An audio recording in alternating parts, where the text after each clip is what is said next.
যারা আনন্দে মেতেছেন তৃণমূল কংগ্রেসের পার্টি অফিস ভাঙা হচ্ছে বলে, আর যারা বলছেন অবৈধ, 15 তারিখ হিয়ারিং এর জন্য ডাকা হয়েছিল, সেখানেও আমাদের প্রতিনিধিরা গেছিল এবং কিসের বেসিসে কমপ্লেনটা ফাইল হয়েছে, কমপ্লেনের একটা কপি চাওয়া হয়েছিল, সেই কমপ্লেনের কপি জেলা প্রশাসন দিতে পারেনি।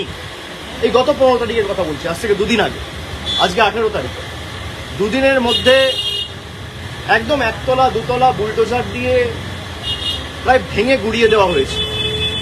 এবং সেখানে খালি জেলা প্রশাসনের লোক নয়, মানে পুলিশ বা বিডিও বা বিএলআরও, খালি সরকারি আধিকারিক নয়, বিজেপির নেতারা বিজেপির ঝান্ডা নিয়ে গেরুয়া ভেট্টি মাথায় বেঁধে, গেরুয়া উত্তরীয় পরে, মুখ ঢেকে সেই পার্টি অফিসে ঢুকে তাণ্ডব লীলা চালিয়েছে।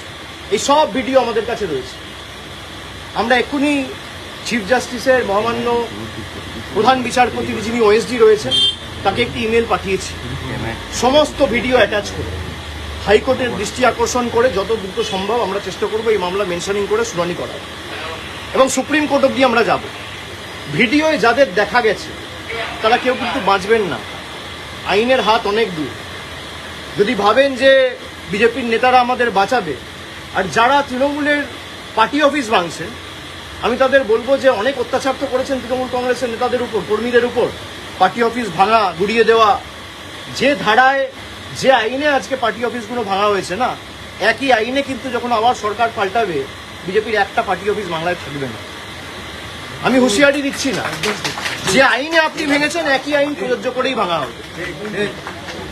যারা তৃণমূল কংগ্রেসকে ভাবছে যে দুর্বল করব, দল ভেঙে তৃণমূল কংগ্রেসকে শেষ করে দেবো, আগুনে জ্বালিয়ে দেবো, সেই আগুনের স্ফুলিঙ্গগুলো থেকে তৃণমূল কংগ্রেস আবার জন্ম নেবে মমতা বন্দ্যোপাধ্যায়কে সামনে রেখে।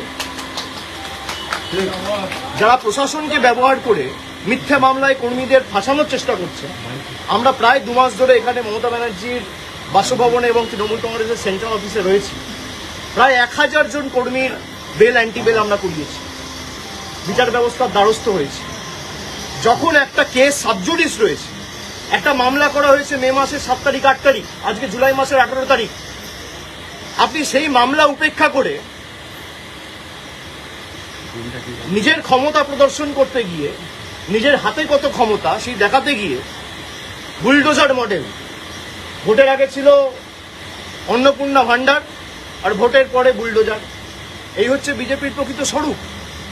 তো যারা ভাবছেন বুলডোজার চালিয়ে তৃণমূল কংগ্রেসকে ধমকে চমকে দমিয়ে রাখবো, তৃণমূল কংগ্রেস আরো শক্তিশালী হবে। আর আপনি বাড়ি ভাঙুন, পার্টি অফিস তো মন্দির আমাদের কাছে। যদি কেউ ভাবে পার্টি অফিস ভাঙে, যদি কোনো অবৈধভাবে সরকারি জায়গা দখল করে পার্টি অফিস কেউ করে, সে পার্টি অফিস আপনারা যথাযথ সরকারি ব্যবস্থা নিতে পারেন, আমার কিছু বলার নেই। কিন্তু এই জায়গাটা তো সরকারি নয়, কিনে অফিস বানানো হয়েছে, তার প্ল্যান রয়েছে, বৈধ নথি রয়েছে, সব হাইকোর্টে আমরা জমা দেবো। তারপরেও আপনারা ক্ষমতা দেখাতে গিয়ে যে পার্টি অফিস ভেঙেছে, প্রত্যেক ক্রিয়া সমান এবং বিপরীত প্রতিক্রিয়া আছে, এটা বিজেপির নেতারা যেন ভুলে না যায়। আর ঈশ্বর সৃষ্টিকর্তা সর্বশক্তিমানের আশীর্বাদে যদি বেঁচে থাকি, ওই যে বললাম, যে আইনের যে ধারায় আপনারা এই অত্যাচারগুলো করেছেন, একই আইনের একই ধারায় 31-এ ফিরিয়ে দেবো, সুদ সমেত, কথা দিয়ে গেলাম। বিজেপি নেতারা লাড্ডু বিতরণ করছে দোকানে গিয়ে, করুক, তার মানে বিজেপির নেতারাই এর পিছনে রয়েছে, প্রত্যক্ষ বা পরোক্ষ মদত বিজেপির নেতাদের রয়েছে। বিজেপির নেতারা ঘোষণা করে দিচ্ছে এবং তাদেরকে উইটনেস হিসেবে নিয়ে যাওয়া হচ্ছে ভিতরে। আজকে সেই পার্টি অফিসের ভিতরে যদি কিছু প্ল্যান্ট করে দেওয়া হয়, তার দায় কার?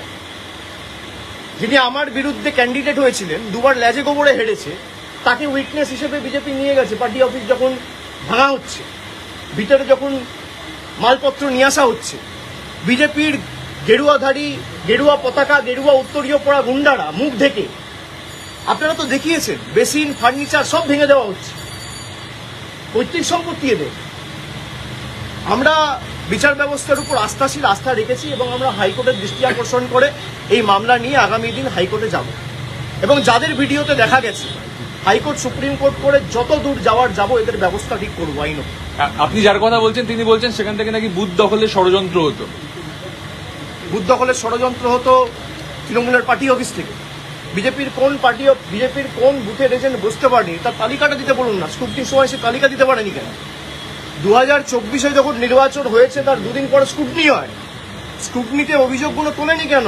আর যদি অভিযোগ তোলে, স্ক্রুটনি তো তৃণমূল কংগ্রেস ক্লিয়ার করে না, নির্বাচন কমিশন ক্লিয়ার করে, রিটার্নিং অফিসার তৃণমূল কংগ্রেস, রাজ্য সরকার, তৃণমূল সরকার অ্যাপয়েন্ট করে না, জাতীয় নির্বাচন কমিশন অ্যাপয়েন্ট করে। তাহলে তারা করতে পারেনি কেন? জিজ্ঞেস করুন। নাচতে না জানলে উঠোন বেকা। 14 দাঁড়িয়েছিল গোহারা হেরেছে, 24 দাঁড়িয়েছিল গোহারা হেরেছে।